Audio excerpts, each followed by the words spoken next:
Assalamualaikum warahmatullahi wabarakatuh. Kita lanjutkan untuk pertemuan pengantar teknologi informasi mengenai digital security, ethics, dan privacy. Di topiknya, kita akan membahas mengenai software manufacturers protect against software piracy. Nah, di sini kita akan membahas bagaimana produsen dari software itu mereka memproteksi untuk software buatan ataupun software paten mereka ketika digunakan oleh pengguna atau user ataupun konsumen yang diperjualbelikan oleh si produsen tersebut. Jadi ketika berbicara software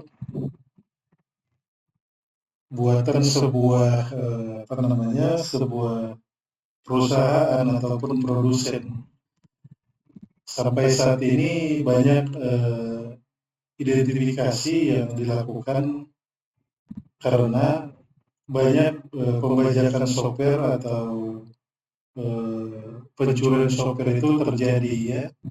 Jadi di sini saya akan definisikan terlebih dahulu mengenai software theft atau sering kita kenal pembajakan perangkat lunak. Biasanya memang kita juga karena mungkin mahalnya harga dari dari software tersebut atau aplikasi tersebut, software dan aplikasi tersebut, sehingga kita melakukan pembajakan ya. Hal ini memang tidak diizinkan atau dibolehkan karena ada badan-badan hukum yang mengaturnya. Jadi ketika bicara mengenai software theft ataupun pembajakan perangkat lunak ini, itu adalah tindakan ilegal yang tidak sah ketika kita unduh ya atau download, kita gandakan, kita distribusikan ataupun kita gunakan tanpa izin dari si produsen software atau aplikasi, dan juga tanpa kita membayar sebuah license yang sah ya. Jadi ada beberapa contoh yang dapat dianggap sebagai pembajakan si software ini ya. Yang pertama itu kita mengunduh perangkat lunak atau kita download perangkat lunak itu secara ilegal. Kemudian kita gunakan perangkat lunak yang tidak berlisensi. Kemudian kita gandakan perangkat lunak tersebut. Kemudian terlebih lagi ketika kita menjual ataupun mendistribusikan perangkat lunak tanpa izin. Kemudian biasanya yang sering terjadi di crack atau di keygen ya, kita gunakan biasanya software untuk kita crack supaya perangkat lunak ataupun aplikasi tersebut bisa digunakan. Nah, di sini saya gambarkan bersumber dari ini ya, bersumber dari Venera Compliance Intelligence ini di sampai tahun 2022 Februari itu ada 20 top negara yang melakukan ini ya, pembajakan software ini.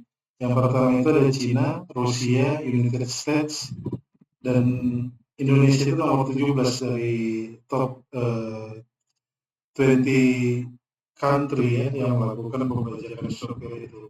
Jadi di sini bisa kita lihat yang berwarna merah itu yang paling banyak, terutama China ya. Biasanya China itu dia biasanya mungkin dari hasil statistik data ini dia menggunakan tanpa izin, terlebih lagi menggandakan, mendistribusikan ataupun mungkin bisa jadi memperjualbelikan software dan aplikasi tersebut ya. Jadi di sini bisa kita lihat, jadi banyak sumber ya, salah satunya Venera Compliance Intelligence ini yang saya dapatkan sampai 2020 Februari. Ini top negara yang melakukan pembajakan software. Nah, kemudian dengan adanya pembajakan software ini, banyak produsen ataupun perusahaan-perusahaan si pembuat perangkat lunak ataupun aplikasi tersebut, salah satunya membuat kode aktivasi ya ke dalam program mereka. Salah satunya ada license agreement ya, kemudian ada copyright ya. Jadi license agreement ini biasanya kita temukan ketika kita install aplikasi ya. Biasanya kita centang dia ya. Biasanya kita centang kalau kita pada tahap pertengahan install suatu aplikasi, sebuah aplikasi ataupun software, itu ada license agreement. Biasanya memang ini tidak kita baca ya, tapi baiknya memang kita baca. Kemudian copyright ini hak cipta, itu biasanya juga terdapat di aplikasi dan juga di sebuah software ya. Contohnya di sini ada Office dari si Microsoft ya. Nah, di sini bisa kita lihat statusnya ya. Di masing-masing PC kita bisa lihat untuk software yang kita gunakan dari si Microsoft ini. Terlebih lagi si Microsoft ini memang sekarang untuk Office-nya yang Microsoft 365-nya itu harus terkoneksi dengan internet ketika kita melakukan update ataupun ketika kita install ya. Nah, itu salah satu memang upaya dari si produsen software atau perangkat lunak dan juga produsen aplikasi itu ketika mereka melakukan proteksi terhadap softwarenya, karena memang itu terkait dengan keuntungan yang mereka dapatkan ketika software yang mereka buat itu digunakan oleh user ataupun pengguna. Nah, hal-hal ini memang harus dihindari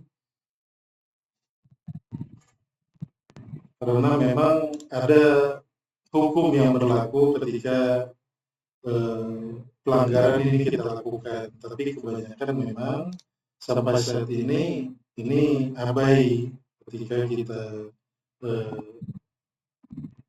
penerapannya ketika kita lakukan ya. Memang ada beberapa sistem operasi seperti base-nya Unix itu banyak software dan aplikasi seperti Office-nya ya. Kemudian perangkat lain, kemudian software atau aplikasi lain yang ada di base Unix itu open source ya. Itu bisa kita gunakan tanpa kita membeli ataupun melakukan pembayaran pada piranti lunak ataupun aplikasi ketika kita install di dalam komputer ataupun laptop yang kita gunakan ya.